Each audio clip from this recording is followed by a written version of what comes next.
நாம் தேவனை போல உண்டாக்கப்பட்டிருக்கிறோம். தேவனை போல இயங்கும்படியாய் தேவர்களா இருக்கும்படியாக உண்டாக்கப்பட்டிருக்கிறோம். இப்ப கடவுள் யார்?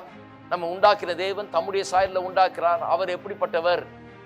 வார்த்தையினால எல்லாவற்றையும் உண்டாக்குறார். அவர் பேசுகிறார், சொல்லுகிறார், அது அப்படியே ஆகிறது. வெளிச்சம் உண்டாக்கடவுதுன்னு சொல்றாரு, வெளிச்சம் உண்டாயிற்று. என்னென்ன சொன்னாரோ அதெல்லாம் அப்படியே ஆயிற்று. 1ஆம் அதிகாரத்தை வாசித்து பாருங்க. ஆதியாகமத்துல 1ஆம் அதிகாரத்தின் பேட்டர்னே அதுதான்.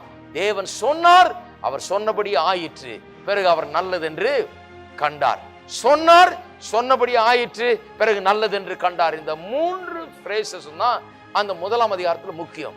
ஒவ்வொரு தடவையும் அவர் சொன்னார், சொன்னபடி ஆயிற்று. சொன்னபடி ஆகாம இருக்கிறதுக்கு சான்ஸே கிடையாது. இதுதான் தேவன். நீதிமான் இப்படிதான் வாழ போகிறான்.